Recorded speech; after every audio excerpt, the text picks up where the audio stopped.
Hello everyone. आप सभी का फिर से स्वागत है हमारे यूट्यूब चैनल सरल स्टडी सर्कल पर। और ये हमारी जो सीरीज हिस्ट्री की चल रही है, ठीक है, उसका ये 8 चैप्टर है। क्लास 6 की ये एनसीईआरटी हिस्ट्री की रीडिंग हम आज करेंगे। और इससे पहले की वीडियोस भी मैंने ऑलरेडी ग्रुप वो इस यूट्यूब पे डाली हुई है, तो उसका लिंक मैं डिस्क्रिप्शन में दे दूंगा, पूरी प्लेलिस्ट का, तो आप वहां से देख सकते हो। और वीडियो स्टार्ट करने से पहले चैनल को सब्सक्राइब करना ना भूलें, और वीडियो को लाइक जरूर करें, शेयर करें, और नोटिफिकेशन बेल को प्रेस भी करें। ठीक है, चलिए स्टार्ट करते हैं।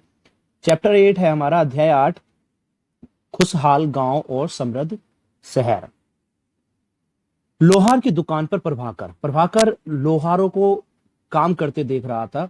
एक छोटी सी बेंच पर कुल्हाड़ी और हंसियां और जैसे कुछ औजार बेचने के लिए रखे हुए थे। दूसरी ओर भट्टी जल रही थी। औजार बनाने के लिए दो लोग लोहे की एक छड़ को गर्म कर उसे पीट रहे थे। प्रभाकर को यह सब बड़ा मजेदार लगा। तो देखिए, लोहे के औजार और खेती। लोहे का प्रयोग आज एक आम बात है। लोहे की चीजें हमारी रोजमर्रा की जिंदगी का हिस्सा बन गई है। इस उपमहाद्वीप में लोगों का लोहे का प्रयोग लगभग 3000 साल पहले शुरू हुआ। महापाषाण कब्रों में लोहे के औजार और हथियार बड़ी संख्या में मिले हैं। इनके बारे में तुम अध्याय 4 में पढ़ चुके हो। करीब 2500 वर्ष पहले लोहे के औजारों के बढ़ते उपयोग का प्रमाण मिलता है। इनमें जंगलों को साफ करने के लिए कुल्हाड़ियां और जुताई के लिए हलों के फाल शामिल हैं। अध्याय 5 में तुमने पढ़ा था कि लोहे के फाल के इस्तेमाल से कृषि उत्पादन बढ़ाई जाती है। ये देखो, एक औजारों की सूची में इन चित्रों के नाम चुनो: हाशिया, कुल्हाड़ी और संसी। लोहे की ऐसी 5 चीजों की सूची बनाओ जिनका प्रयोग तुम रोज करते हो। ठीक है, तो कृषि उत्पादन बढ़ाने के लिए उठाए गए अन्य कदम: सिंचाई। समृद्ध गांव के बिना राजाओं तथा उनके राज्यों का बने हुए रहना मुश्किल था। जिस तरह कृषि के विकास में नए औजारों तथा रोपाई महत्वपूर्ण कदम थे, उसी तरह सिंचाई भी काफी उपयोगी साबित हुई। इस समय सिंचाई के लिए नहरें, कुएं, तालाब और कृत्रिम जलाशय बनाए गए। ठीक है, इस चार्ट में तुम्हें सिंचाई से आय परिवर्तन दिखाई गए हैं। खाली स्थानों में सही वाक्य भरो। लोहे द्वारा परिश्रम किया गया। लोगों द्वारा किसानों को लाभ मिला क्योंकि अब उत्पादन की अनिश्चितता घटी। कर अदा करने के लिए किसानों को उत्पादन बढ़ाना था। तो ये राजाओं को सेना, महल और किले बनवाने के लिए धन चाहिए। वे किसानों से कर लेते थे। और ये 3 और 5 और 6 में आप देख के इनमें से भर सकते हो। यह सिंचाई से ही संभव था। कृषि के उत्पादन बढ़ा और राजस्व भी बढ़ा। और 8 9वां भी आप इसमें से ऊपर में से कोई से में से देख के तो जो उचित होगा उसको लिख देना। गांव में कौन रहते हैं थे? इस महाद्वीप के दक्षिणी तथा उत्तरी हिस्सों के अधिकांश गांवों में कम से कम 3 तरह के लोग रहते थे। तमिल लोग में बड़े भूस्वामियों के बेलल्ला, साधारण हलवाइयों को उनवार और भूमिहीन मजदूर दास, कडेशियार और अधिमई कहलाते थे। देश के उत्तरी हिस्से में गांव का प्रधान व्यक्ति ग्राम भोजक कहलाता था। अक्सर एक ही परिवार के लोग इस पद पर कई पीढ़ियों तक बने थे रहते थे, यानी कि यह पद अनुवांशिक था। ग्राम भोजक के पद पर आमतौर पर गांव का सबसे बड़ा भूस्वामी होता था। साधारणतः इनकी जमीन पर इनके दास और मजदूर काम करते थे। इसके अतिरिक्त प्रभावशाली होने के कारण प्राय राजा भी कर वसूलने का काम नहीं इन्हीं को सौंप देते थे। ये न्यायाधीशों का और भी कभी कभी पुलिस का काम भी करते थे। ग्राम भोजकों के अलावा अन्य स्वतंत्र कृषक भी होते थे जिन्हें गृहपति कहते थे। इनमें ज्यादातर छोटे किसान भी ही थे इनमें ज्यादातर छोटे किसान ही होते थे।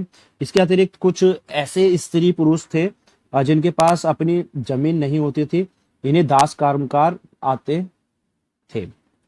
ठीक है, जिन्हें दूसरों की जमीन पर काम करके अपनी जीविका चलानी पड़ती थी। अधिकांश गांवों में लोहार, कुम्हार, बढ़ई और बुनकर जैसे कुछ शिल्पकार भी होते थे।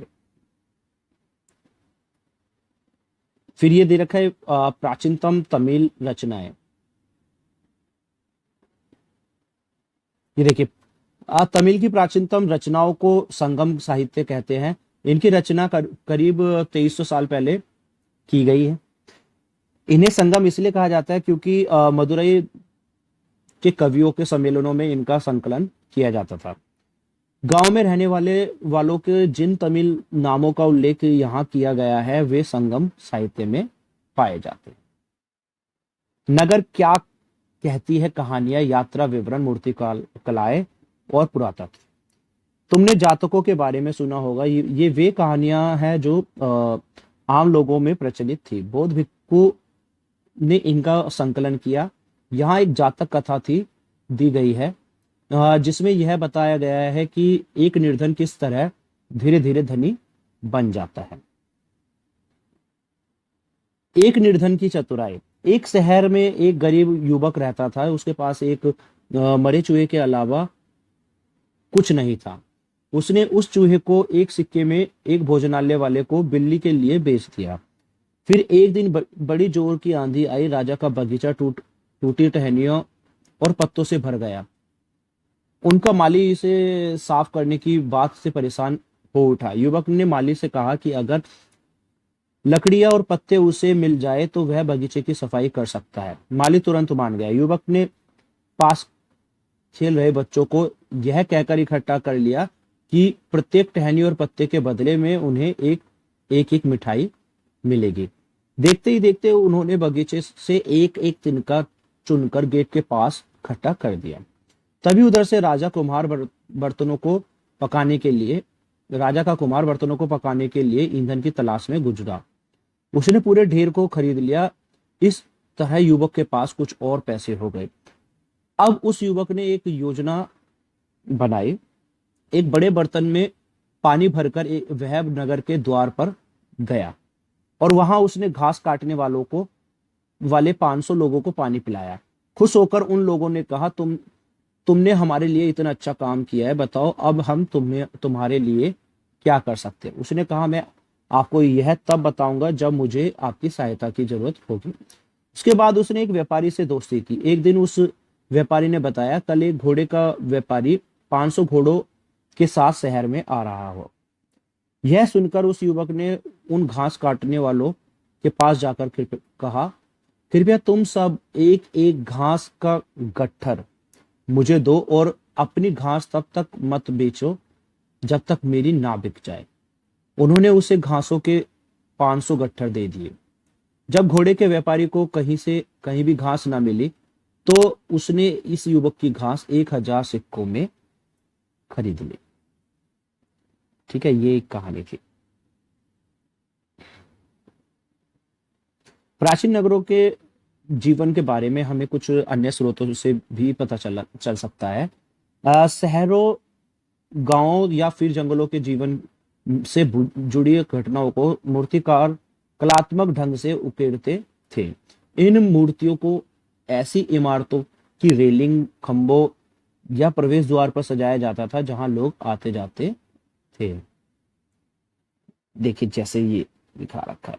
दिल्ली में मिला वल्लयकूप हड़प्पा की जल निकास व्यवस्था से यह कैसे भिन्न है। ठीक है,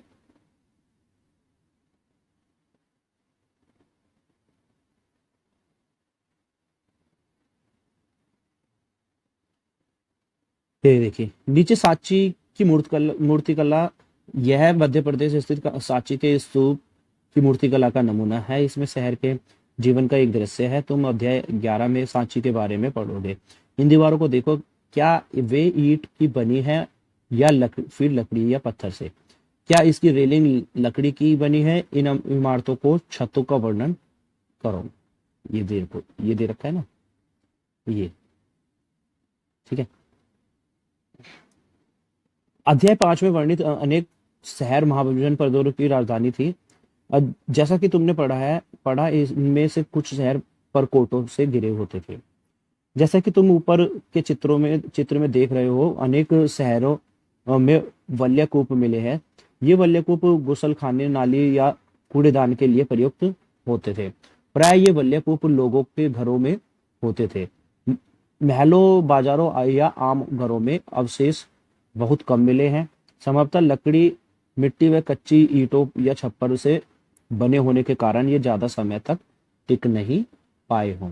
भविष्य में पुरातत्वविद इनकी खोज कर सकते हैं। प्राचीन शहरों में के बारे में वहां गए नाविकों तथा यात्रियों के विवरण द्वारा भी पता चलता है कि ऐसा ही एक विस्तृत विवरण किसी अज्ञात यूनानी नाविक का है। जिन जिन पहले ये देखिए, इसकी कहानी पढ़ते हैं। बेरी गाजा भुरुच का यूनानी नाम की कहानी। बेरी गाजा की संकरी खाड़ी में समुद्र में आने वालों के लिए नाव चला पाना बहुत मुश्किल होता है। राजा के द्वारा नियुक्त कुशल और अनुभवी स्थानीय मछुआरे ही यहाँ जहाज ला सकते थे।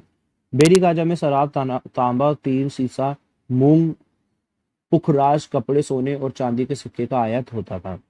हिमालय की जड़ी बूटी, हाथी दांत, गोमेद, कार्निलियन, सूती कपड़ा, रेशम तथा इत्र यहाँ से निर्यात किए जाते थे।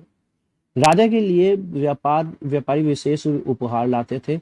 इनमें चांदी के बर्तन, गायक, किशोर, सुंदर औरतें, अच्छी शराब तथा उत्कृष्ट महीन कपड़े शामिल थे। पहले इसको आहा सिक्के के बारे में पढ़ते हैं। आहा सिक्के सामान्यतः आयताकार और कभी कभी वर्गाकार या गोल होते थे। ये या तो धातु की चादर को काटकर या धातु के चपटे गोलिकाओं से बनाए जाते थे। इन सिक्कों पर कुछ लिखा हुआ नहीं था, बल्कि इन पर कुछ चिन्ह ठप्पे से बनाए जाते थे, इसलिए ये आहा सिक्के कहलाए गए। ये सिक्के उपमहाद्वीप के लगभग अधिकांश हिस्सों में पाए जाते हैं और ईसा के आरंभिक सदियों तक यह प्रचलित रहे। ठीक है। पत्तनों पर वह गया उन सभी के बारे में उसने लिखा है। मानचित्र 105 पेज पे में भुरुच ढूंढो। अब उसके द्वारा दिए गए वर्णनों को पढ़ी। देखिए, सिक्के पृष्ठ 82 पर दिए गई कहानी को में तुमने देखा कि किस तरह सिक्कों के आधार पर संपत्ति का मूल्यांकन किया गया। पुरातत्वविदों को इस युग के हजारों सिक्के मिले। सबसे पुराने आहत सिक्के थे जो करीब 500 साल चले। इसका चित्र नीचे दिया गया है। चांदी या तांबे के सिक्कों पर विभिन्न आकृतियों को आहत कर बनाए जाने के कारण इन्हें आहा सिक्का कहा जाता था। विनिमय के अन्य साधन। संगम साहित्य की इस छोटी सी कविता को पढ़िए। खेतों के सफेद धान गाड़ियों पर लादे जा रहे हैं। नमक के लिए लंबे लंबे रास्ते। चांदी सी सफेद रेत पर परिवार को समेटे, कहीं पीछे छूट न जाए। शहरों से नमक के सौदागरों के यूं चले जाने से सिर्फ सन्नाटा रह जाता है। समुद्र के किनारे नमक का बहुत ज्यादा उत्पादन होता था। नगर अनेक गतिविधियों के केंद्र। अक्सर नगर कई कारणों से महत्वपूर्ण हो जाते थे। उदाहरण के लिए मथुरा, यह 2500 साल से भी ज्यादा समय से एक महत्वपूर्ण नगर रहा है, क्योंकि यह यातायात और व्यापार के दो मुख्य रास्तों पर स्थित था। इनमें से एक रास्ता उत्तर पश्चिम से पूर्व की ओर और दूसरा उत्तर से दक्षिण की ओर जाने वाला था। शहर के चारों ओर किलेबंदी थी। इसमें अनेक मंदिर थे। आसपास के किसान तथा पशुपालक शहर में रहने वालों के लिए भोजन जुटाते थे। मथुरा बेहतरीन मूर्तियां बनाने का केंद्र था। लगभग 2000 साल पहले मथुरा कुषाणों की दूसरी राजधानी बनी। इसके बारे में तुम अगले अध्याय में पढ़ोगे। मथुरा एक धार्मिक केंद्र भी रहा। यहाँ बौद्ध विहार और जैन मंदिर है। यह कृष्ण भक्ति का एक महत्वपूर्ण केंद्र था। मथुरा में प्रस्तर खंडों तथा मूर्तियों पर अनेक अभिलेख मिले हैं। आमतौर पर ये संक्षिप्त अभिलेख हैं जो स्त्रियों तथा पुरुषों द्वारा मठों या मंदिरों को दिए जाने वाले दान का उल्लेख करते हैं।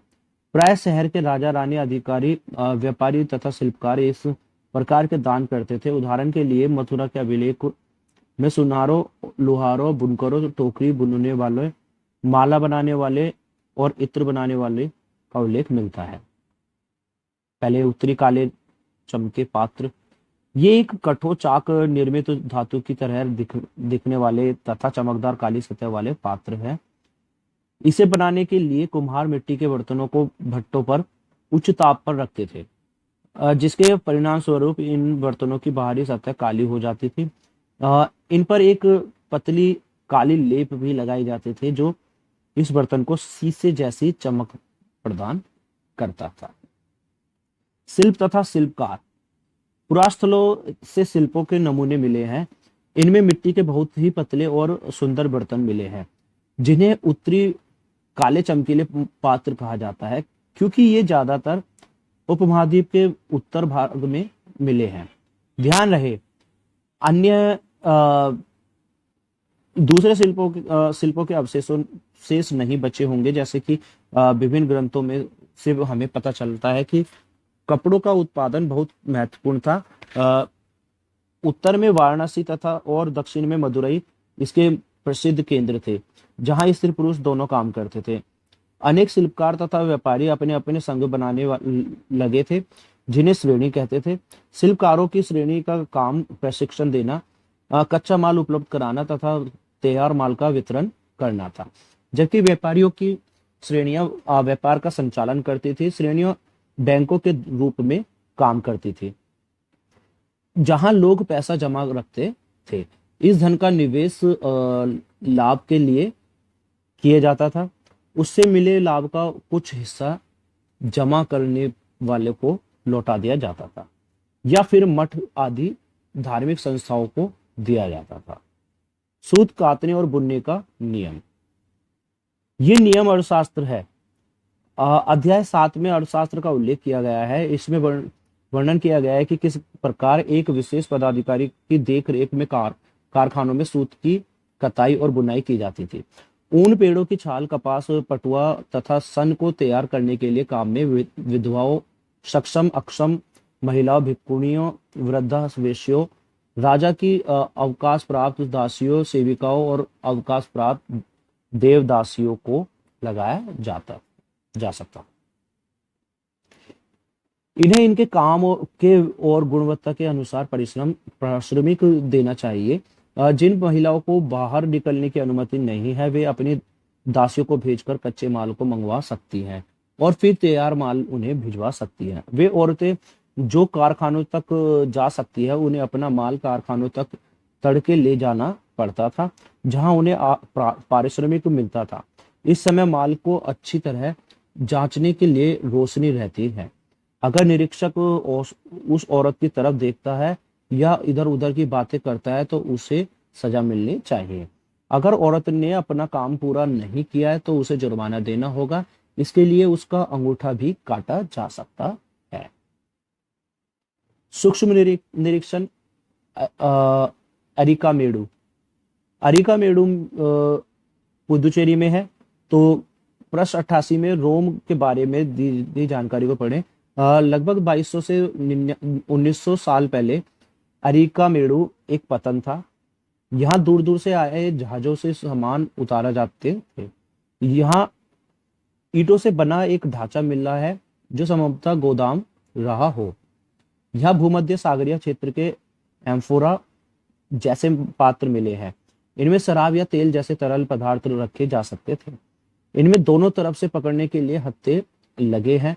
साथ ही यहाँ एरेटाइन जैसे मुहर लगे लाल चमकदार बर्तन भी मिले हैं। इन्हें इटली के एक शहर के नाम पर एरेटाइन पात्र के नाम से जाना जाता है। इसे मुहर लगे साँचे पर गीली चिकनी मिट्टी को दबाकर बनाया जाता था। कुछ ऐसे बर्तन भी मिले हैं जिनका डिजाइन तो रोम का था, किंतु वे यहीं बनाए जाते थे। यहाँ रोमन लेप, शीशे के बर्तन तथा रत्न भी मिले हैं। साथ ही छोटे छोटे कुंड मिले हैं जो संभवतः कपड़े की रंगाई के पात्र रख रहे होंगे।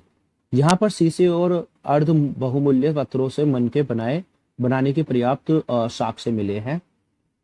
ठीक है, ये अभिलेखित मिट्टी के बर्तन है। बर्तन कई बर्तनों पर ब्राह्मी लिपि में अभिलेख मिले हैं। प्रारंभ में तमिल भाषा के लिए इसी लिपि का प्रयोग किया जाता था, इसीलिए इन्हें तमिल ब्राह्मी अभिलेख भी कहा जाता है। अन्यत्र मानचित्र 6 में दे रखा है कि रोम ढूंढो, यह यूरोप के सबसे पुराने शहर में से एक है। इसका विकास लगभग तभी हुआ जब गंगा के मैदान के शहर बस रहे थे। रोम एक बहुत बड़े साम्राज्य की राजधानी था। यह यूरोप, उत्तरी अफ्रीका तथा पश्चिमी एशिया तक फैला साम्राज्य था। इसके सबसे महत्वपूर्ण शासक में से एक अगस्टस ने करीब 2000 साल पहले शासन किया था। उसने कहा था कि रोम ईंटों का शहर था जिसे मैंने संगमरमर का बनवाया। अगस्टस और उसके बाद के शासकों ने कई मंदिर तथा महल भी बनवाए। अगस्टस ने बड़े बड़े रंगमंडल, एम्फी थिएटर बनवाए। इनमें चारों तरफ दर्शकों के बैठने की सीढ़ीनुमा जगह होती थी। यहाँ लोग विभिन्न प्रकार के कार्यक्रम देख सकते थे। उन्होंने स्नानगार भी बनवाए जहाँ स्त्रियां तथा पुरुषों के लिए अलग अलग समय निर्धारित थे। यहाँ लोग एक दूसरे से मिलते थे और आराम करते थे। बड़े बड़े जलवाही सेतु, एक्वाडक्ट के जरिए शहर के स्नानघरों, फव्वारों और गुसलखानों के लिए पानी लाया जाता था। तो ये आपका चैप्टर नंबर 8 था और ये खत्म हो चुका है आज। ठीक है, और ये इसकी कुछ महत्वपूर्ण तिथियां दे रखी है। उपमहाद्वीप में लोहे के प्रयोग की शुरुआत कब हुई थी? 3000 साल पहले। लोहे के प्रयोग में बढ़ोतरी का नगर आहत सिक्के करीब 2500 साल पहले बने थे। संगम साहित्य की रचना की शुरुआत 2300 साल पहले और अरिकामेडु का पतन करीब 2200 तथा 1900 साल पहले। ठीक है, इससे पहले की वीडियो मैं ऑलरेडी चैनल पे डाल चुका हूं, तो आप उसका लिंक डिस्क्रिप्शन में चेक कर ले। मैं प्लेलिस्ट का पूरा लिंक दे दूंगा, तो आप वहां से उस वीडियो को देख लीजिए। और चैनल से जुड़ने के लिए चैनल को सब्सक्राइब करें, वीडियो को लाइक करें और शेयर करें, कमेंट करना ना भूलें। और साथ में जो बराबर में वो घंटी लगी हुई है उसको बजाकर नोटिफिकेशन बेल को प्रेस करके आप हमारी लेटेस्ट अपडेट आसानी से प्राप्त कर सकते हैं। धन्यवाद वीडियो को अंत तक देखने के लिए।